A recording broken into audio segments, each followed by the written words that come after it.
like damn. Give me some food for thought. Changing the pasta you had in your heart. Hey. What's going on? What's going on? It's your boy Tyrell Clemens. I'm here with my beautiful wife, Miss Wendy. It is time to give you a breakfast for your soul, your food for thought. Look, Wendy, I want to talk to them about some things that I've been seeing in court and with a lot of my clients. And I ain't gonna put nobody's names out there. I ain't gonna put your business on Front Street, but I gotta say it because I've been seeing so many people. I represented this one young lady who had no record at all. I mean, she didn't even smoke. She didn't drink, hadn't used drugs for over 5 years. Didn't drink anything over 5 years.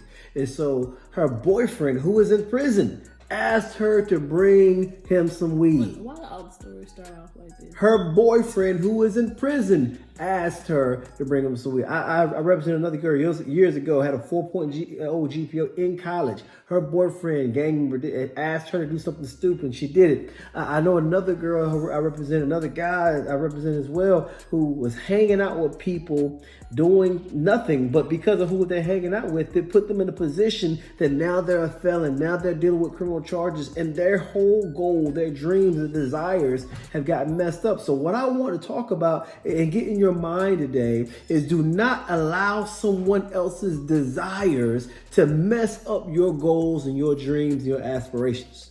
Look, everybody, when they're on a New Year's Eve, they already get something in their mind what they want for their 2020. They have a New Year's resolution, a goal for the year, a plan for the year. You have a plan for your life, things you want to accomplish, but don't allow someone else's desires to make a stupid decision. It was stupid, Wendy. Why? Why would this person risk their entire scholastic career? They've been going to school this long, been spending all this money, been doing all this studying, all this work, because this knucklehead wanted something. Okay, baby, I'm gonna go do it for you because I know you cute and everything. Who are you dating? Okay. Second stupid decision. You realize that you have some goals, but you go do something that's against the law that if you get caught can just derail all of your plans. Throw your whole plan off just because you want. I want to make him happy though, because that's my baby though. I'm saying I love him. I mean, Third stupid look. decision. You still with him? What are you doing? I talked to another young lady one time, one of my clients. I represented the guy, but she was trying to support this knucklehead, and he was going to prison 5 years. And she's like, but I'm going to wait, though, because, I mean, I can wait for 5. Hold on, you're going to put your life on hold for this joker who did something stupid. So now the goals that you have, now the dreams that you have are going to be messed up because of his desires. You can't have a family. You can't do what you want to do because you're going to wait on them. Ladies, brothers, I'm talking to all y'all. I don't care what your goal is in life. I don't know if you want to be a doctor, teacher. I don't know if you want to buy a house, buy a car, start a business. Whatever your goal is, you can't allow someone else's desire, things that they want, their instant gratification, to mess up your plans, to mess up your goals. It happens more often than not. I see it every day and it bothers me. And so we have to talk about it. So many people allowing other people to have their goals to be derailed for others' desires. But sometimes it's not other people. Sometimes they let their own instant gratification or selfish desires derail them as well. I mean, they do. And so I would feel better if the girl wanted to get weed herself, you know what I'm saying, and smoke weed herself. That's another issue. You just had a bad decision for yourself. But when you doing stuff for other people, that's a whole nother level of dumb. And I hate to say it like that. If you want me to do something for you that I know will hurt me, and it's not a benefit for me, why am I allowing what you want to influence my career? It's like, all right, my boys back in the day, hey, Ty, you want to smoke this blunt? I don't want to smoke no blunt, so I can't allow y'all to be riding around me smoking blunts. And a lot of my boys can tell you right now, I didn't allow it because I had goals. I wanted to be a lawyer. I always wanted to be a lawyer. So I can't allow their desire to be with me, hang out with me, smoking weed to mess up my goal. You can't allow someone else's desires to mess up your goals in life. It's so important. I don't know what you want to do, man, in your life, and ladies in your life, but you can't allow these knuckleheads and these girls to mess up your life for what they want to do.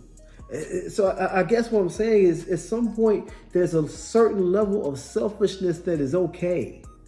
It's okay. Sometimes. A certain level. Now, I ain't saying always be selfish. It's a certain level. You have to care enough about your own goals and your own abilities and your own desires that you're not going to allow what someone else wants to destroy your goal. It doesn't make sense. He wanted weed. Okay, you want weed, that's his desire. But she can't allow his desire for weed to mess up her desire to be a nurse or a medical coder or whatever her goal was. Another girl wanted to steal something. That's her desire. My client shouldn't have let her other girl's desire affect her from continuing her program. You gotta be selfish. Look, I know what you want to do, but I ain't doing that. That's not for me. That's okay. And I think people need to hear it. It's okay. Because too many people are messing up when I see it. I mean, I'm making money from it, but I don't want to make money this way. I want people to be smart enough to realize that you can't keep doing this stuff. Don't allow other people to mess you up. I'm sorry, I didn't cut you off. Don't go doing illegal stuff that you know that's wrong. This is just wrong. And you can get arrested, you can get lose your job, you can get kicked out of school, get kicked out of college, all that stuff that's going to stop you from your future. Man, look, when it's worse than that, people are getting kicked out of their jobs, but some are getting kicked out of the house. You letting jokers that you are a good girl, got good grades, You got that felon living there. and you gonna let this knucklehead live on the college campus with you. Look, a felon cannot live with you in student housing. You are in student housing. I mean, or you're on Section 8. You can't have a felon living with you. So you're going to risk your entire housing, the housing of your kids, the housing you have in college, your scholarship. You're going to risk that to stay with him so he can stay with you. That makes no sense. You have to be smarter. If you want to be successful in life, at some point you can't allow someone else's desires to ruin your goals. I see it too much. So I'm talking to somebody this morning. Because what you said, the girl had done nothing wrong. She had no record, no nothing. She had done nothing wrong, but then she went and did something for somebody else. That one bad decision threw off her entire career. I kept her out of prison, but you're in a position that unnecessary expense. Don't tarnish your tarnishing your record for nothing. For someone else's. She didn't want that weed. She just wanted to make him happy, though, because that's her baby. Think smart. You need to find another baby. Be smart. But y'all, that is your Perks for Your Soul, your food for thought. Bye! Instant glimpse.